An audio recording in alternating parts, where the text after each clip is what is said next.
네, 방금 1년 전에 오염수 방류 위험성 주장한 사람들, 뭐 야당의 주장이겠죠. 과학적으로 틀린 말 아니냐 이랬더니 그렇습니다. 이렇게 하셨습니다. 맞습니까? 네, 그렇습니다. 네. 오염수 우려 주장 안 했으면 안 썼을 1조 6천억 원 쓴 거 아니냐? 그렇습니다. 하셨고요. 오염수 우려 제기한 사람들 사과해야 하는 거 아니냐라고 했더니 사과해야 한다고 생각한다. 이렇게 답변하셨는데 맞습니까? 네, 그렇습니다. 네. 제가 그 주장한 사람 중에 한 명입니다. 당시 민주당의 주장을 요약하면 이렇습니다. 후쿠시마 오염수 해양 방류가 우리가 알 수 없는 위험성을 가지고 있고 그게 현실화되면 우리 하나뿐인 바다가 오염되고 그건 돌이킬 수 없는 일이 되기 때문에 그런 위험을 감수해서는 안 된다. 그러므로 일본 정부는 돈이 더 들더라도 해양 방류가 아닌 다른 방법을 선택해야 된다. 이게 야당의 주장이었습니다. 맞습니까? 네, 그렇게 이해하고 있습니다. 네, 질문하겠습니다. 첫 번째.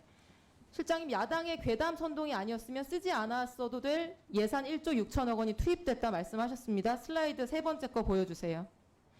제가 내역을 받아봤습니다. 5가지 항목으로 이 돈을 썼는데요. 위에 3가지를 보시면 해양 방사능 측정, 수산물 방사능 검사, 수산물 이력 관리, 이거 다 일명 모니터링 비용입니다. 야당의 주장 없었으면 모니터링 안 하려고 하셨습니까?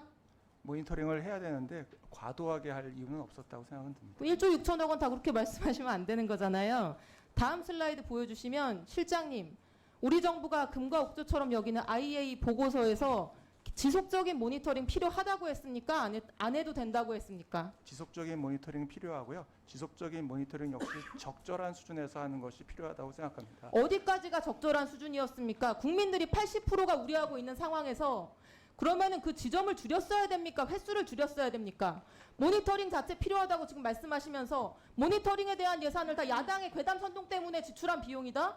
이런 비약이 어디 있습니까, 실장님? 전에 그렇다는 뜻은 아니고요. 적절한 수준을 넘어서는 부분은 말씀드린 우려가 있다라고 표현할 수 있을 것 네, 같고요. 그럼 정확하게 앞으로 좀 표현을 해주시기 과학적인 바랍니다. 근거를 확인하는 정도에서의 자, 모니터링은 당연히 필요하다고 다시 생각합니다. 앞 슬라이드 보여주시면요. 3 슬라이드. 나머지 두 예산은요. 소비 위축 대응을 포함한 어업인 지원 예산이었습니다.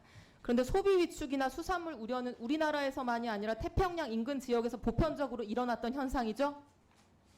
근데 우리나라가 좀 더 과도하게 일어났던 것은 사실. 우리 국민들 80%가 우려를 하셨고요. 오염수 방류 전부터 중국의 일본 수산물 수입량은 67%가 감소했었습니다. 그리고 태평양 도서국가들이 모여있는 PIF에서도 과학자 패널까지 구성하면서 우려를 표시했었습니다. 중국이나 PIF가 한국 민주당의 괴담 선동 때문에 안 해도 됐을 우려를 했을 리는 없고요. 사고 원전에서 발생한 방사성 오염수를 알프스라고 하는 모두가 처음 듣는 설비를 거쳐서 30년 동안 해양에 의도적으로 방류한다. 이거 인류상 처음 있는 일이기 때문에 그 안전성과 알지 못하는 영역에 대해서 의심하고 우려하고 검증을 요구하는 거는 어찌 보면 당연하고 보편적인 우려 아닙니까? 과학적인 수준에서 하는 것이 중요하다는 취지로 말씀드렸고요. 아마 이런 부분들은 우리 과학기술수석께서 좀 더 자세히 과학적인 근거에 대해서 말씀해 주시지 이런 않을까 보편적인 우려에 대해서 국민들의 광범위한 우려에 대해서 선제적인 수요 대응을 하고 어업인 지원을 하고 하는 거 야당의 주장이 없었으면 안 했을 일 아니죠? 말씀드린 것처럼 과도한 수준에서 하는 부분이 국민들의 우려를 만드는 그럼 지금부터는 부분에 대한 그렇게 걱정이 정확하게 말씀해 주시고요. 두 번째 질문. 바닷물에서 방사성 물질이 기준치 이내다. 그러면 방사능으로 인한 위험이 없는 것이다. 이렇게 말할 수 있습니까? 말씀드린 대로 기준치 이내에서 위험이 없다 이렇게 말씀드린 부분이 기준치 이내면 위험이 없습니까? 기준치 이내에 있으면 위험이 네, 없다라고 슬라이드 5번째 보여주시죠. 2011년 원전이 폭발해서 처리되지 않은 방사능 오염수가 일본 후쿠시마 해역 앞바다에 쏟아져 나왔습니다. 근데 바로 사고 직후를 제외하고 2011년 말부터 지금까지 세슘 137은 계속 10베크렐 이하입니다. WHO 먹는 물 기준이 10베크렐입니다. 신기하지 않나요, 실장님?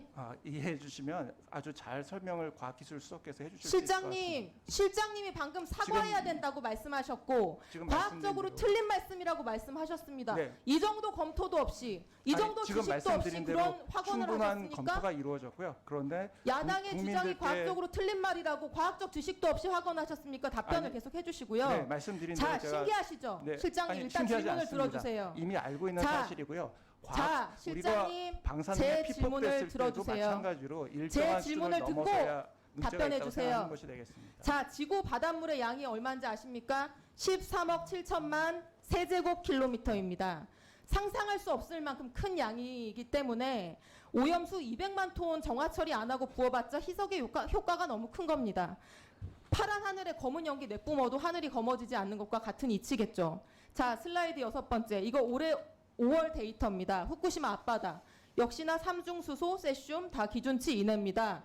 후쿠시마 연안에서 희석돼서 기준치 이내인데 우리 해역에서 몇만 건을 검사한들 기준치를 넘을 리가 없는 거 아닙니까? 바로 이거 이게 당연한 과도하지 건데 않다는 질문을 듣고 증거입니다. 정책실장님 질문을 듣고 답변해 주세요.